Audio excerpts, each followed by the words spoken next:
आप कभी भी स्टार्ट करें, ये एग्ज़ाम आपसे कुछ टाइम तो माँगेगी। मतलब ये एक ऐसी चीज़ है जो अब डिमांड करती है आपका अटेंशन और आपका टाइम। ज़बरदस्ती का एक रिस्ट्रिक्शन नहीं लेके चलना चाहिए कि भैया ग्रेजुएशन है तो नहीं करेंगे बाकी चीज़ की पढ़ाई।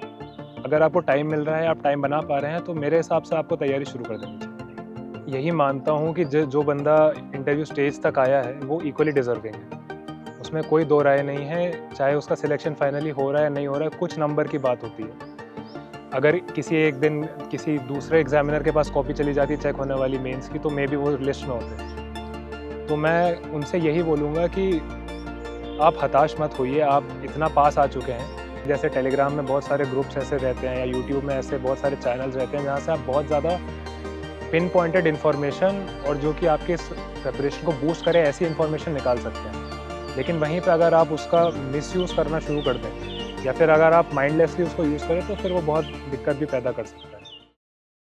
सर सर रिज़ल्ट की जो सुगबुगाहट थी वो सैटरडे से ही फ्राइडे सैटरडे से हो रही थी और फिर जब उम्मीद थी कि संडे क्रॉस हुआ मंडे को आएगा। मंडे 15 अप्रैल को था, तो सब लोग एक्सपेक्ट कर रहे थे मंडे को आएगा।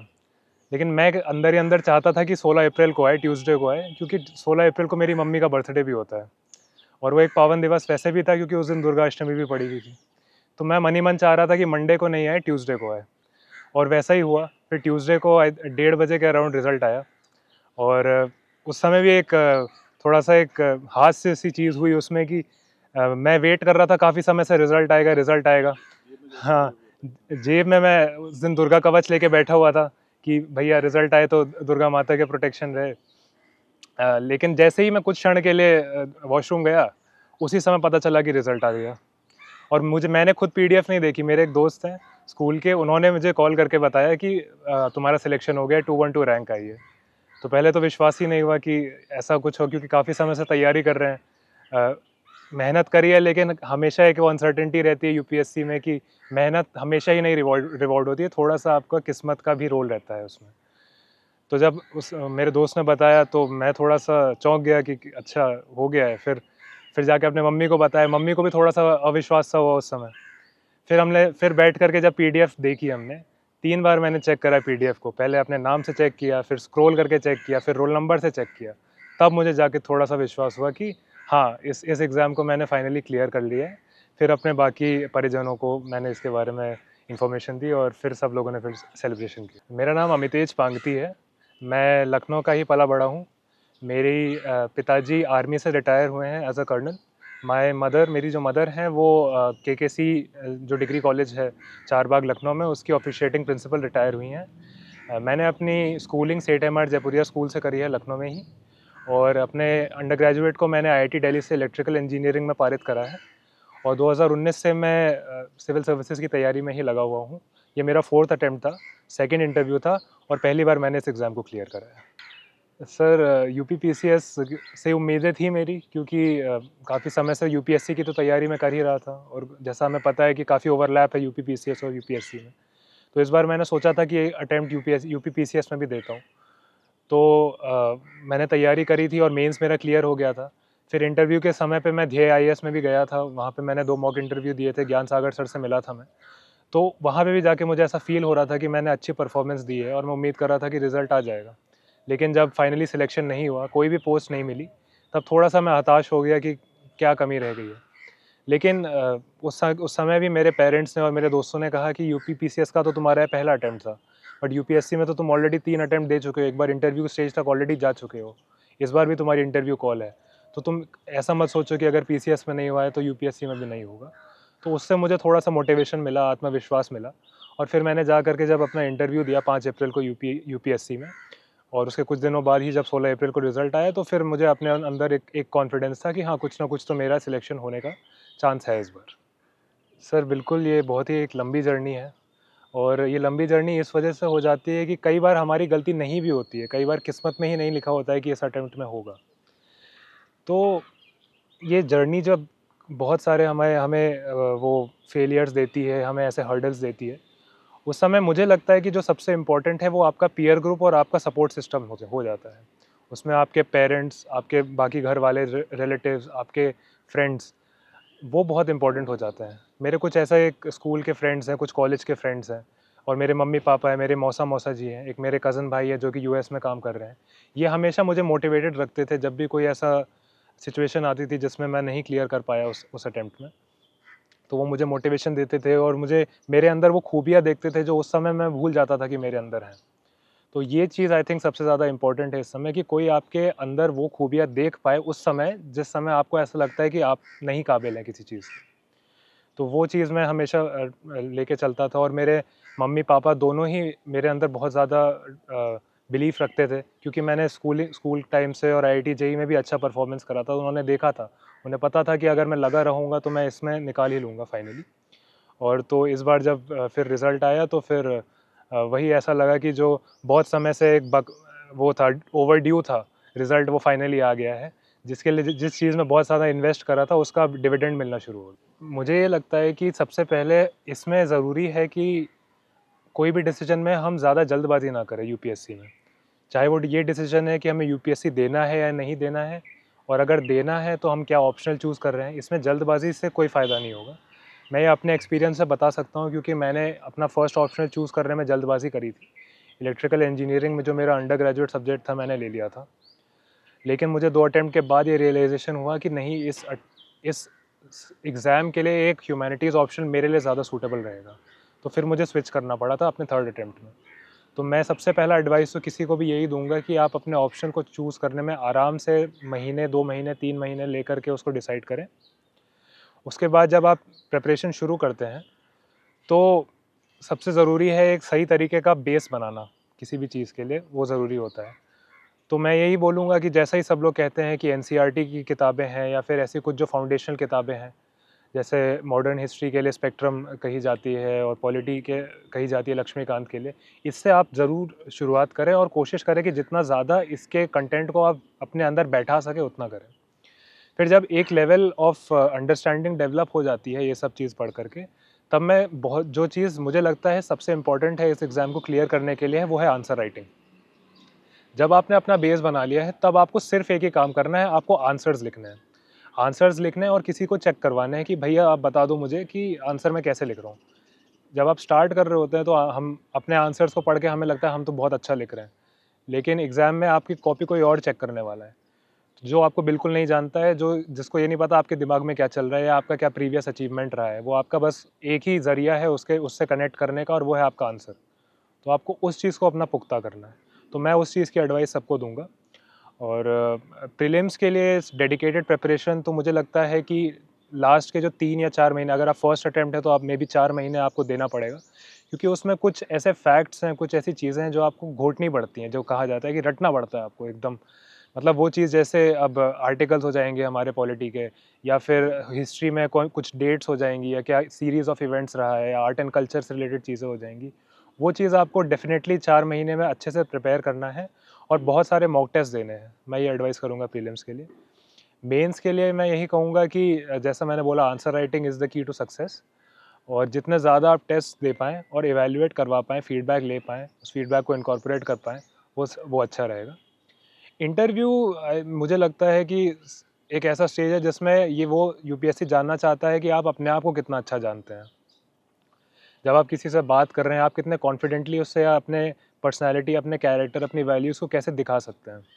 तो उसके लिए आई थिंक ज़रूरी है कि आप जो अपना डैफ़ है उसको बहुत अच्छे से प्रिपेयर करें, क्योंकि आपका डैफ़ आपका रिफ्लेक्शन होता है। कहीं ऐसा नहीं लगना चाहिए कि आप अपने डैफ़ में फ्लूक कर रहे हैं, और कभी ऐसा नहीं लगना चाहिए कि आप एक इनजेन्युइन या फिर एक इनऑथेंटिक पर्सन बन के सामने आ रहे हैं। आपकी इंटेग्रिटी एक इम्पॉर्टेंट है, बट जब तक आप इंटरव्यू स्टेज तक पहुँचते हैं, तब तक काफ़ी सारी ये चीज़ें आपके मन में ऑलरेडी इस्टेब्लिश हो जाती हैं तैयारी के थ्रू। और उस समय फिर अगर आपको उसमें अच्छा परफ़ॉर्म करना है, तो फिर वही है कि कुछ मॉक इंटरव्यूज़ दीजिए, अपना डैफ़ अच्छे से प्रिपेयर करिए। तो यूपीएससी ज़रूर आपको अच्छे अच्छे नंबर देगा अपने इंटरव्यूज़ में। मेरी जर्नी में मतलब क्योंकि मेरे पेरेंट्स ने एक ऐसा सपोर्ट सिस्टम और एक ऐसा एनवायरनमेंट मुझे दिया था कि उन्होंने मुझे बाकी जो बाहर में चीज़ें हो रही हैं उससे इफ़ेक्ट नहीं होने दिया। अ, बहुत सारी चीज़ें आती हैं, जैसे मेरे पिताजी के नी का रिप्लेसमेंट हुआ था इसी दौरान में। उनकी काफ़ी तबीयत ख़राब हुई थी। उनको पहले कोविड हुआ था, उसके बाद उनको मतलब सो मतलब उनको काफ़ी सारी ऐसी बीमारियाँ आई थी ऐसे बीच में, जिसकी वजह से थोड़ा-सा डिस्टेबलाइज़ेशन हो सकता था। लेकिन तब भी मेरे पेरेंट्स ने वो चीज़ मेरे ऊपर नहीं झलकने दी। इसके अलावा तो इस वजह से मेरी जो प्रिपरेशन जर्नी थी वो उन्होंने ऐसी कोशिश करी कि वो जितना स्मूथ हो सके वो रहे। जो प्रिपरेशन के टाइम में एक बहुत थोड़ा-सा यूनिक इंसिडेंट मैं कहूँगा वो यही था कि मेरे सेकंड अटेम्प्ट में जब रिज़ल्ट आया था, तो मुझे याद है 30 मई 2022 को रिज़ल्ट आया था। एक्सपेक्टेशन थी, सबकी एक्सपेक्टेशन थी, मेरी एक्सपेक्टेशन थी कि कुछ रिज़ल्ट आएगा, पॉज़िटिव आएगा। अब लेकिन वो नहीं आया, लिस्ट में नाम नहीं आया। और फिर मज़े की बात तो ये है कि 5 जून को अगला प्रीलिम्स था।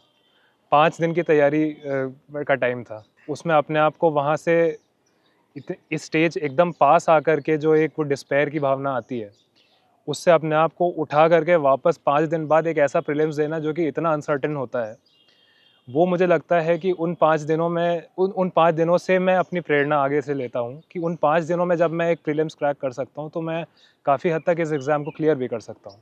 तो वो मेरा एक सोर्स ऑफ इंस्पिरेशन, मतलब मेरी अपनी परफ़ॉर्मेंस उन 5 दिनों में मुझे लगता है एक सोर्स ऑफ इंस्पिरेशन बन गई थी। सर, मैं यही मानता हूँ कि जो बंदा इंटरव्यू स्टेज तक आया है, वो इक्वली डिज़र्विंग है। उसमें कोई दो राय नहीं है, चाहे उसका सिलेक्शन फाइनली हो रहा है या नहीं हो रहा है, कुछ नंबर की बात होती है। अगर किसी एक दिन किसी दूसरे एग्ज़ामिनर के पास कॉपी चली जाती चेक होने वाली मेंस की, तो मेबी वो लिस्ट में होते।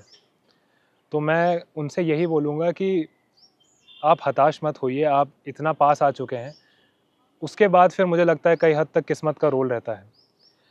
अगर कोई ऐसी मेजर फ्लॉ हो आपको अपने मार्क्स में दिखता है कि कई बार ऐसा होता है कि ऑप्शनल के एक पेपर में तैयारी कम थी, इस वजह से नहीं हुआ, या फिर ऐसे में कम नंबर आ गए, या कोई भी ऐसा रीज़न है, तब आप उसमें डेफ़िनेटली आप तैयारी करके उसे इम्प्रूव करने की कोशिश करें।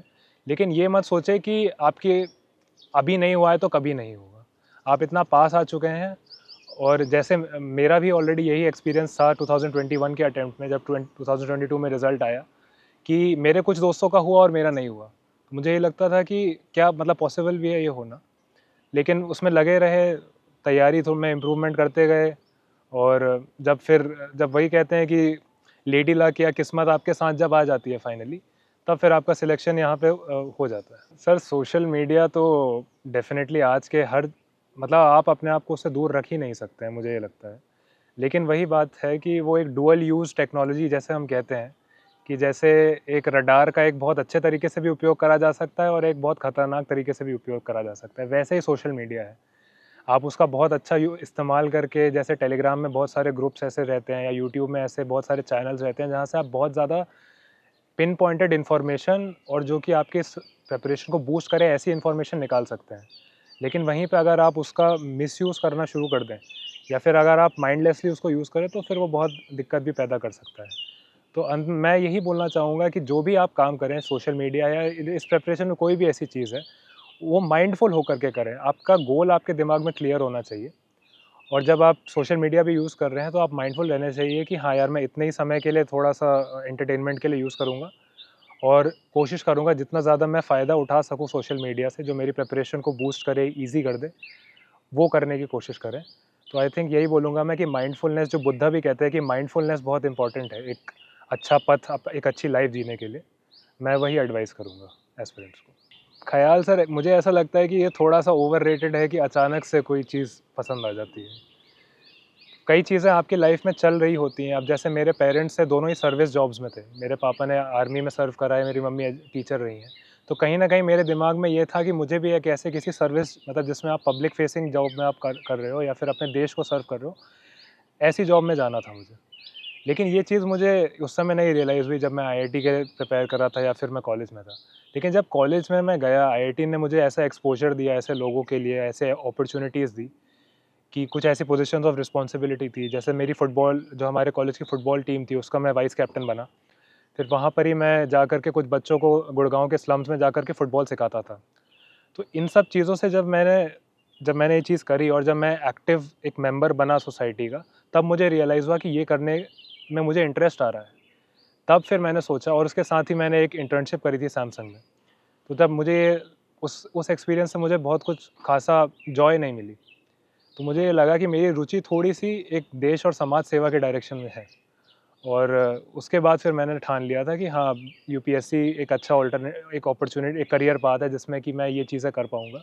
और फिर मैंने सोचा कि इसकी तैयारी करते हैं और फिर कॉलेज के बाद मैंने तैयारी शुरू। सर मेरे हिसाब से तो कर देनी चाहिए, जिसका जिसका फाइनल गोल क्लियर होता है दिमाग में उसको कर देनी चाहिए। क्योंकि आप कभी भी स्टार्ट करें, ये एग्ज़ाम आपसे कुछ टाइम तो माँगेगी। मतलब ये एक ऐसी चीज़ है जो अब डिमांड करती है आपका अटेंशन और आपका टाइम।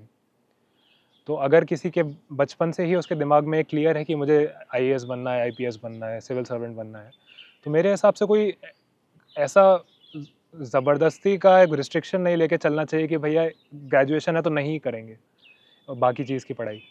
अगर आपको टाइम मिल रहा है, आप टाइम बना पा रहे हैं, तो मेरे हिसाब से आपको तैयारी शुरू कर देनी चाहिए। सर मेरा जो इंटरव्यू था वो थोड़ा-सा अनएक्सपेक्टेड डायरेक्शन में चला गया था। मतलब मैंने अपनी हॉबीज़ काफ़ी अच्छे से तैयार करी थी। मेरे मतलब फुटबॉल मेरी हॉबी है, वर्किंग आउट मेरी हॉबी है। लेकिन उन्होंने एक जो मेरी एक हॉबी थी कि मैं इलेक्ट्रॉनिक कीबोर्ड बजाता था। तो उन्होंने ये समझ लिया कि मेरा म्यूज़िक में बहुत ज़्यादा रुचि है।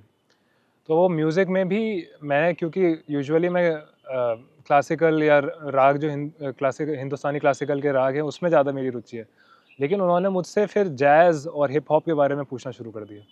तो मुझे लगता है कि कहीं कहीं न कहीं मैं थोड़ा-सा डिस्टेबलाइज़ हो गया था उस समय। और मैं फिर यही कहूँगा कि उस समय अपने आप को सँभालना ज़रूरी है। उस समय कभी ऐसा नहीं फ़ील होना चाहिए कि अगर आप आंसर नहीं भी कर पा रहे हैं, आपके चेहरे पे शिकन किसी तरीके नहीं आनी चाहिए। और बाद में फिर मैंने अपने आप को इंटरव्यू में सँभाला, जो बाकी के आंसर्स थे वो मैंने और ज़्यादा काम होकर के देने की कोशिश करी, तो मेरे इंटरव्यू ओवरऑल मेरा ठीक था। लेकिन हाँ, मैं यही एडवाइस करूँगा कि इंटरव्यू में आपको एक दिमाग में वो लेके ना जाएँ कि मेरा इंटरव्यू इसी डायरेक्शन में जाने वाला है। कोई प्री कंसीव्ड नोशन आपके दिमाग में नहीं होना चाहिए। इंटरव्यू में जब आप जा रहे हैं, आपसे कुछ भी पूछा जा सकता है और आपको रेडी रहना चाहिए उस किसी भी सवाल के लिए। सर एस्पिरेंट्स के लिए मैं बस एक यही चीज़ कहना चाहूँगा कि जो इस एग्ज़ाम से बाकी लोगों की एक्सपेक्टेशन, मतलब जब आप एग्ज़ाम की तैयारी कर रहे होते हैं, तो बाकी सारे लोगों की, पूरी दुनिया, पूरे समाज की एक्सपेक्टेशंस आ जाती है आपके ऊपर। उन एक्सपेक्टेशन से बच करके रखिए अपने आप को। जब आप ये एग्ज़ाम क्लियर करेंगे तो वो आप अपना एग्ज़ाम अपने लिए क्लियर कर रहे हैं, किसी और के लिए नहीं क्लियर कर रहे हैं। तो किसी और की एक्सपेक्टेशन और उसका प्रेशर लेकर के चलना इस एग्ज़ाम की जर्नी को और डिफ़िकल्ट ही बनाता है। आप जो अपना काम कर रहे हैं उसमें विश्वास रखिए, कुछ गिने-चुने लोगों पे विश्वास रखिए, उनके उनके साथ कंसल्ट करिए और बहुत ज़्यादा अननेसेसरी प्रेशर लेने की कोई ज़रूरत नहीं है इस एग्ज़ाम के लिए।